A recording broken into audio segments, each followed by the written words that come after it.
Saksakallan gunarnavasya Vande Guru Sri Charanarabindam.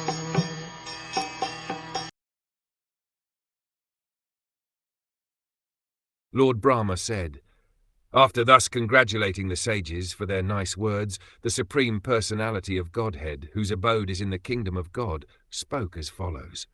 The Personality of Godhead said, "These attendants of mine, Jaya and Vijaya by name, have committed a great offence against you because of ignoring me. To commit an offence at the feet of a devotee of the Lord is a great wrong. Even when a living entity is promoted to Vaikuṇṭha, there is still the chance that he may commit offences. But the difference is that when one is in a Vaikuṇṭha planet, even if by chance one commits an offence, he is protected by the Lord.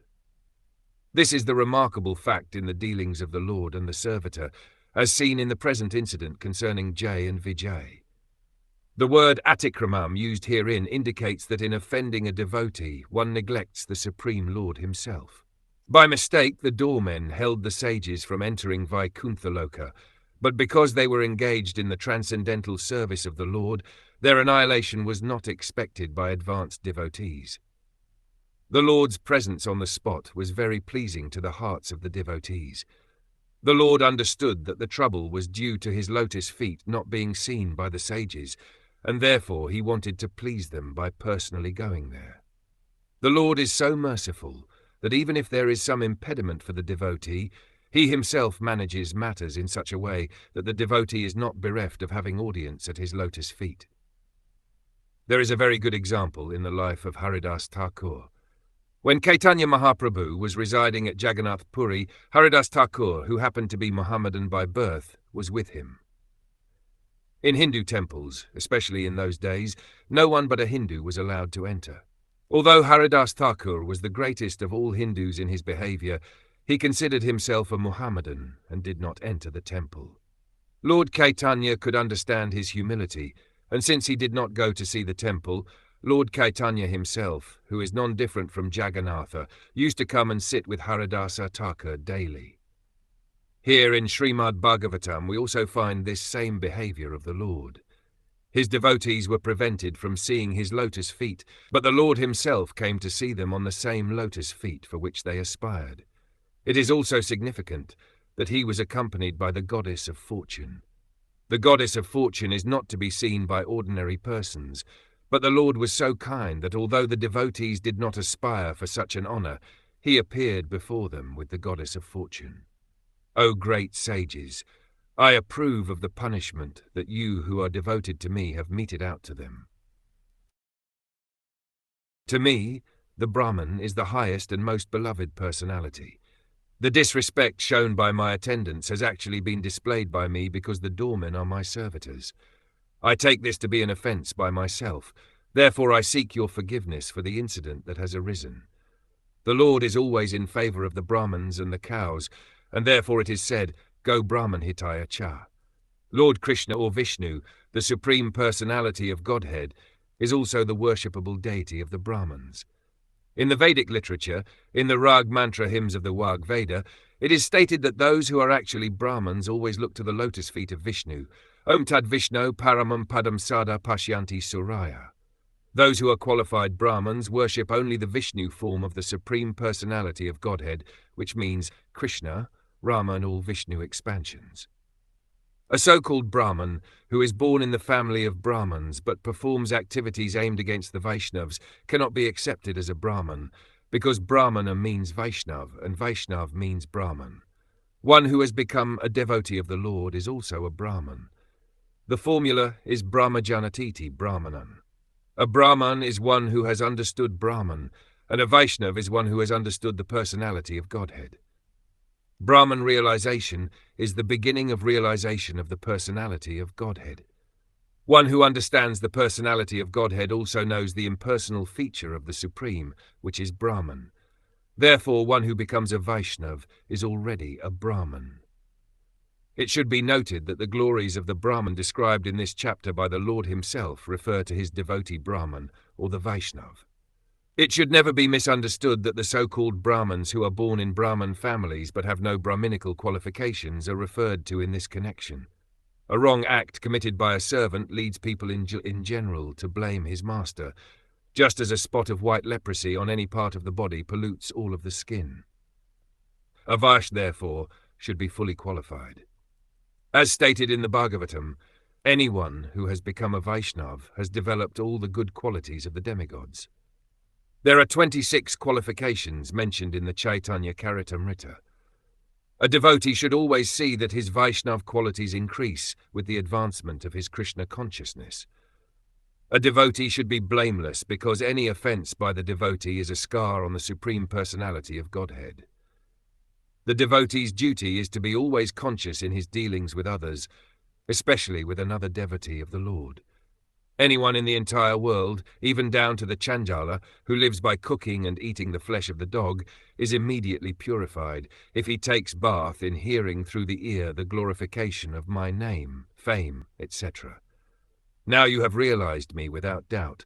Therefore I will not hesitate to lop off my own arm if its conduct is found hostile to you. Real purification can take place in human society if its members take to Krishna consciousness. This is clearly stated in all Vedic literature. Anyone who takes to Krishna consciousness in all sincerity, even if he is not very advanced in good behavior, is purified. A devotee can be recruited from any section of human society, although it is not expected that everyone in all segments of society is well behaved. As stated in this verse and in many places in Bhagavad Gita, even if one is not born in a Brahmin family, or even if he is born in a family of Kandalas, if he simply takes to Krishna consciousness, he is immediately purified. In Bhagavad Gita, 9th chapter, verses 30 to 32, it is clearly stated that even though a man is not well behaved, if he simply takes to Krishna consciousness, he is understood to be a saintly person. As long as a person is in this material world, he has two different relationships in his dealings with others. One relationship pertains to the body, and the other pertains to the spirit. As far as bodily affairs or social activities are concerned, although a person is purified on the spiritual platform, it is sometimes seen that he acts in terms of his bodily relationships. If a devotee born in the family of a Kandala, the lowest caste, is sometimes found engaged in his habitual activities, he is not to be considered a Kanala. In other words, a Vaishnava should not be evaluated in terms of his body. The Shastra states that no one should think the deity in the temple to be made of wood or stone, and no one should think that a person coming from a lower caste family who has taken to Krishna consciousness is still of the same low caste. These attitudes are forbidden because anyone who takes to Krishna consciousness is understood to be fully purified. He is at least engaged in the process of purification, and if he sticks to the principle of Krishna consciousness, he will very soon be fully purified. The conclusion is that if one takes to Krishna consciousness with all seriousness, he is to be understood as already purified, and Krishna is ready to give him protection by all means. The Lord assures herein that he is ready to give protection to his devotee, even if there is need to cut off part of his own body. The Lord continued, "Because I am the servitor of my devotees, my lotus feet have become so sacred that they immediately wipe out all sin, and I have acquired such a disposition that the goddess of fortune does not leave me, even though I have no attachment for her, and others praise her beauty and observe sacred vows to secure from her even a slight favor." The relationship between the Lord and his devotee is transcendently beautiful. As the devotee thinks that it is due to being a devotee of the Lord that he is elevated in all good qualities, so the Lord also thinks that it is because of his devotion to the servitor that all his transcendental glories have increased. In other words, as the devotee is always anxious to render service to the Lord, so the Lord is ever anxious to render service to the devotee. The Lord admits herein that although he certainly has the quality that anyone who receives a slight particle of the dust of his lotus feet becomes at once a great personality, this greatness is due to his affection for his devotee. It is because of this affection that the goddess of fortune does not leave him, and that not only one but many thousands of goddesses of fortune engage in his service. In the material world, simply to get a little favor from the goddess of fortune, people observe many rigid regulations of austerity and penance. The Lord cannot tolerate any inconvenience on the part of the devotee. He is therefore famous as Bhaktavatsala. I do not enjoy the oblations offered by the sacrifices in the sacrificial fire, which is one of my own mouths, with the same relish as I do the delicacies overflowing with ghee, which are offered to the mouths of the Brahmins who have dedicated to me the results of their activities, and who are ever satisfied with my prasad. The devotee of the Lord, or the Vaishnav, does not take anything without offering it to the Lord. Since a Vaishnav dedicates all the results of his activities to the Lord, he does not taste anything eatable which is not first offered to him. The Lord also relishes giving to the Vaishnav's mouth all eatables offered to him. It is clear from this verse that the Lord eats through the sacrificial fire and the Brahman's mouth. So many articles, grains, ghee, etc., are offered in sacrifice for the satisfaction of the Lord. The Lord accepts sacrificial offerings from the Brahmins and devotees, and elsewhere it is stated that whatever is given for the Brahmins and Vaishnavs to eat is also accepted by the Lord. But here it is said that he accepts offerings to the mouths of Brahmins and Vaishnavs with even greater relish. The best example of this is found in the life of Advaita Prabhu in his dealings with Haridas Thakur. Even though Haridasa was born of a Mohammedan family, Advaita Prabhu offered him the first dish of prasada after the performance of a sacred fire ceremony. Haridas Thakur informed him that he was born of a Mohammedan family and asked why Advaita Prabhu was offering the first dish to a Mohammedan instead of an elevated Brahman. Out of his humbleness, Haridas condemned himself a Mohammedan, but Advaita Prabhu, being an experienced devotee, accepted him as a real Brahman.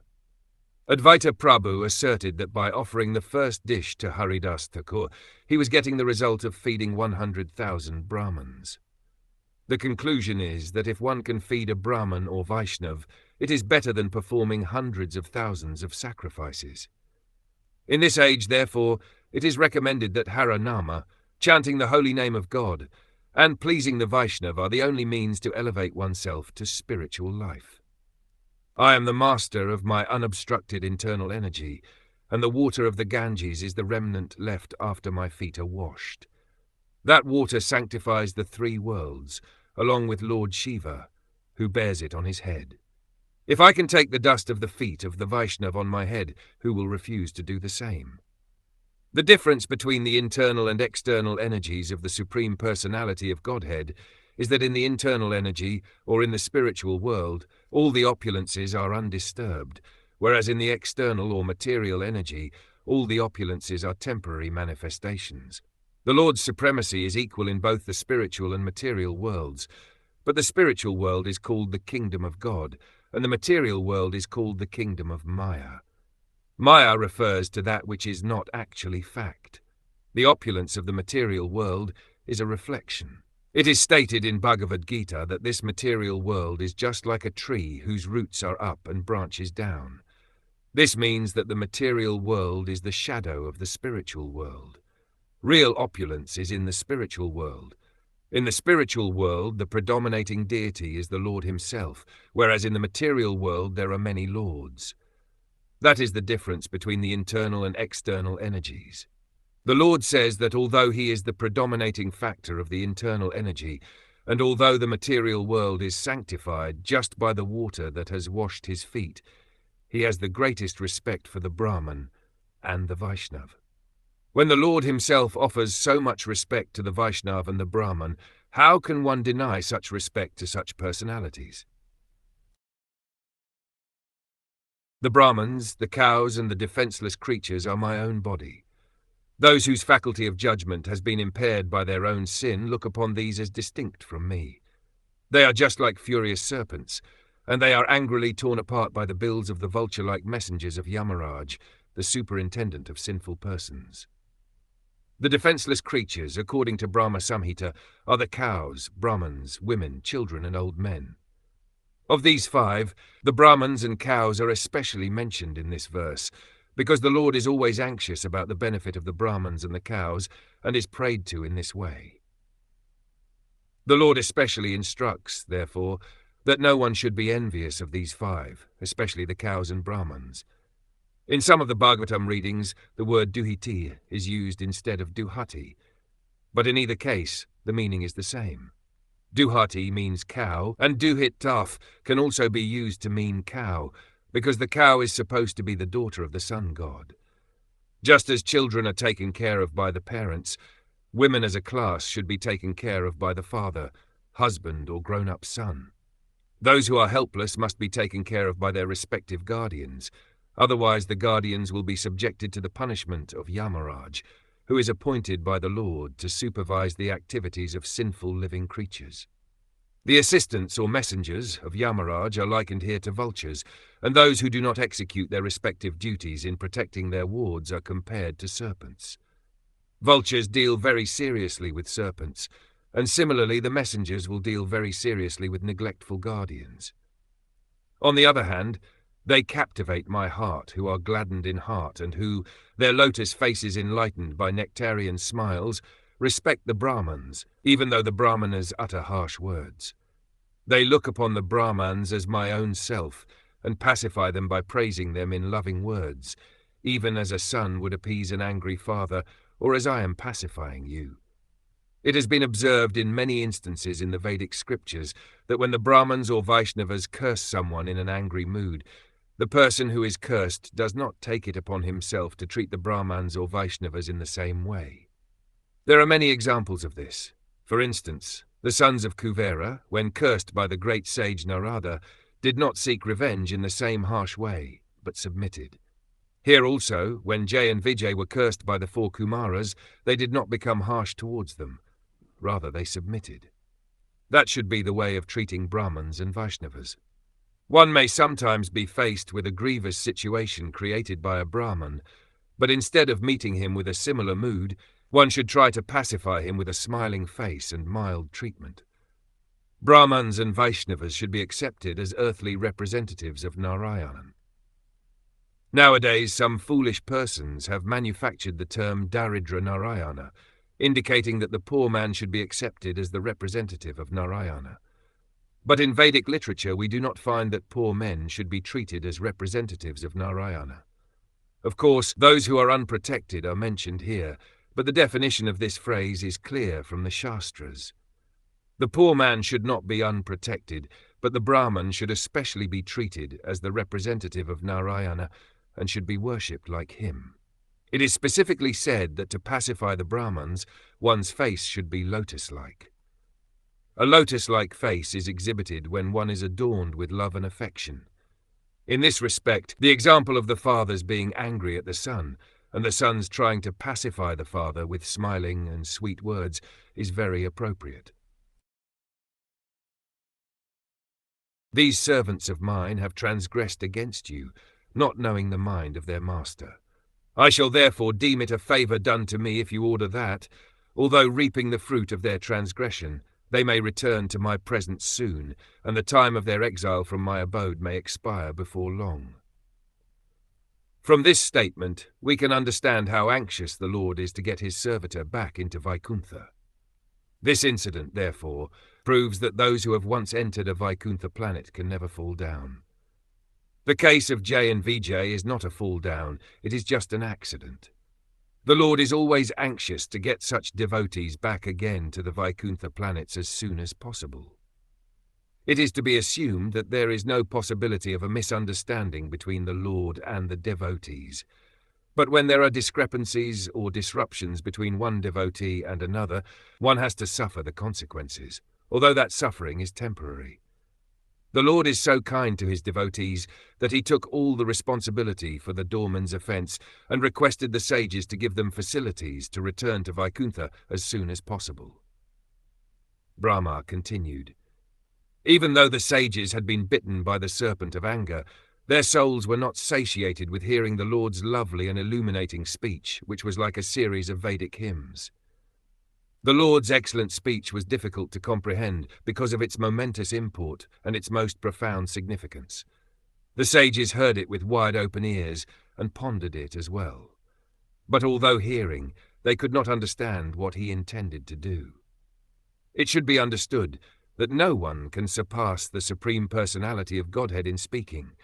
There is no difference between the Supreme Person and his speeches, for he stands on the absolute platform.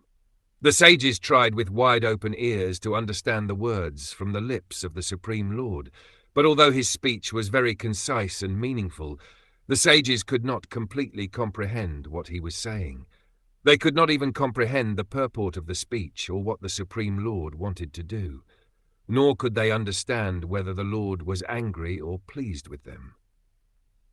The 4 Brahmana sages were nevertheless extremely delighted to behold him, and they experienced a thrill throughout their bodies. They then spoke as follows to the Lord, who had revealed the multi-glories of the Supreme Personality through his internal potency, Yogamaya.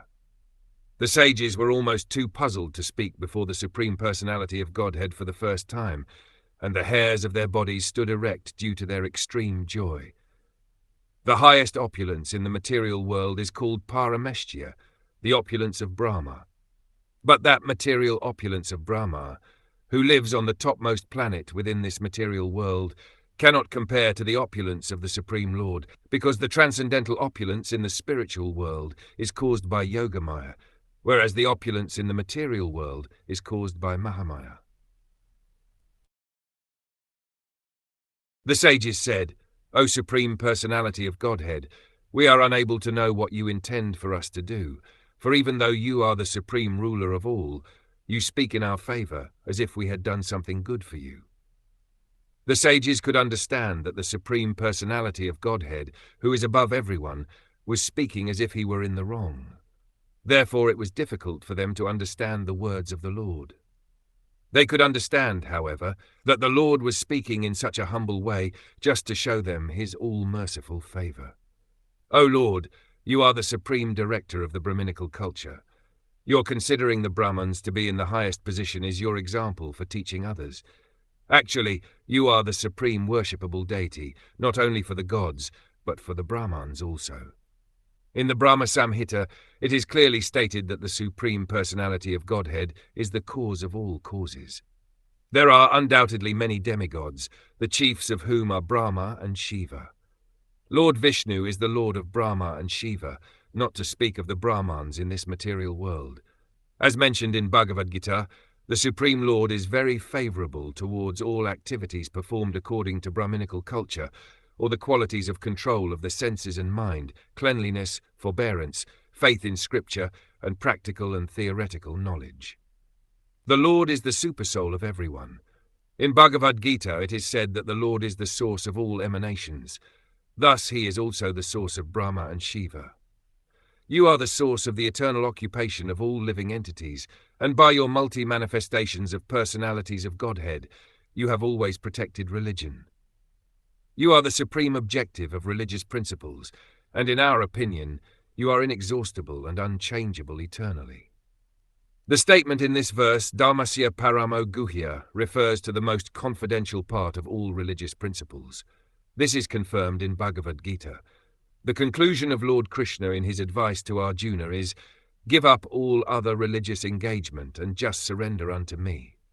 This is the most confidential knowledge in executing religious principles. In the Bhagavatam also it is stated that if one does not become Krishna conscious after very rigidly executing one's specified religious duties, all his labor in following so-called religious principles is simply a waste of time. Here also the sages confirm the statement that the Supreme Lord, not the demigods, is the ultimate goal of all religious principles. There are many foolish propagandists who say that worship of the demigods is also a way to reach the supreme goal. But in the authorized statements of Srimad Bhagavatam and Bhagavad Gita, this is not accepted. Bhagavad Gita says that one who worships a particular demigod can reach the demigod's planet, but one who worships the Supreme Personality of Godhead can enter into Vaikuṇṭha. Some propagandists say that regardless of what one does, he will ultimately reach the supreme abode of the Personality of Godhead, but this is not valid. The Lord is eternal, the Lord's servitor is eternal, and the Lord's abode is also eternal. They are all described here as sanatana, or eternal. The result of devotional service, therefore, is not temporary, as is the achievement of heavenly planets by worshipping the demigods. The sages wanted to stress that although the Lord, out of his causeless mercy, says that he worships the Brahmans and Vaishnavas, actually the Lord is worshipable not only by the Brahmans and Vaishnavas, but also by the demigods.